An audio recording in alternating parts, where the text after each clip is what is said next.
میں کہہ رہا ہوں کہ مسلم شریف کی حدیث 6220 بیان کر دو کہ اس میں کیا لکھا ہوا ہے.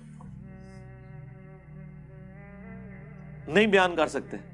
اس میں وہ چیزیں آ جائیں گی جن سے ان کی کانپیں ٹانگتی ہیں. ہمارا معاویہ نے حکم دیا اور پوچھا کہ تجھے کون سی چیز منع کرتی ہے کہ تو ابو تراب کے اوپر سب نہ کرے. اے جی وہ سب کا مطلب نا جی تنقید بھی ہوتا ہے. ہاں رکو ذرا صبر کرو. 6229 9 حدیثیں آگے چلے جاؤ تو وہ سب کا ترجمہ ہوا ہے لعن اللہ ابا تراب. جی تنقید نہیں، لعنت کے الفاظ ہیں. بنو امیہ لعنت کرواتے تھے ممبروں سے. تقی عثمانی صاحب نے نا امیر شام کے دفاع پہ کتاب لکھی ہے. انہوں نے کہا یار ایسی تو کوئی روایت حدیث کی کتابوں میں نہیں، ایک بخاری میں ملتی ہے، اس میں بھی سب کا لفظ ہے.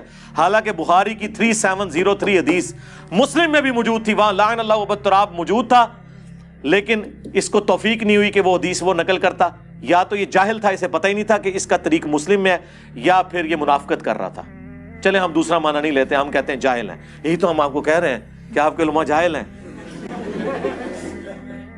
اگر یہ معنی نہیں لینا پھر یہ لوگ کہ یہ منافق ہیں، چھپاتے ہیں، علماء یہود کا کردار ادا کر رہے ہیں اور لعنت کے مستحق ہو رہے ہیں. سورۃ البقرہ کی آیت نمبر 159 اور 160 کے تحت جب تک کہ یہ حق بیان نہ کرے. اور آخرت میں جامعہ ترمذی، ابو داؤد اور مشکات کے اندر بھی حدیث ہے، اس کے تحت ان کے منہ میں آگ کی لگام قیامت کے دن ڈالی جائے گی.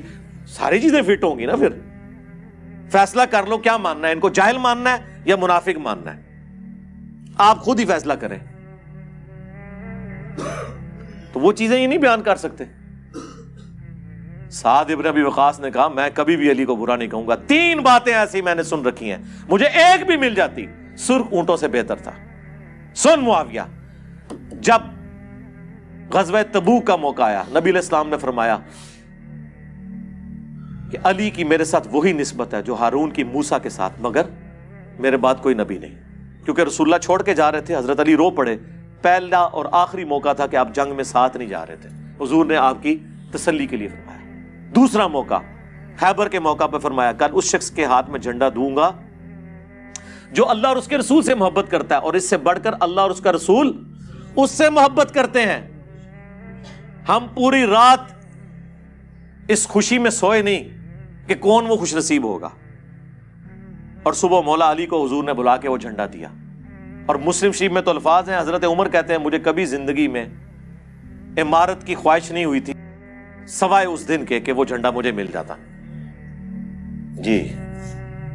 اور تیسرا موقع جب نجران کے عیسائی آئے اور سورہ آل عمران کی آیت نمبر 61 آیت مباہلہ نازل ہوئی، نبی علیہ السلام کو حکم دیا گیا اپنے بیٹوں کو لے آؤ، اپنے گھر والوں کو لے آؤ، عورتوں کو لے آؤ، خود بھی آ جاؤ.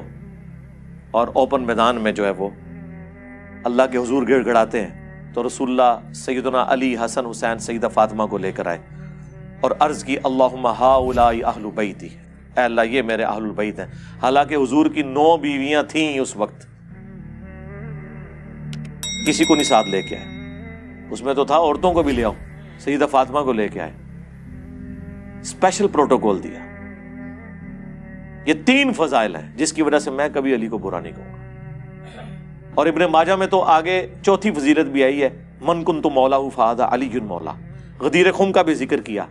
اور یہ سیم سند مسلم شریف کی سنن نسائی الکبریٰ کے اندر خصائص علی والے چیپٹر میں موجود ہے.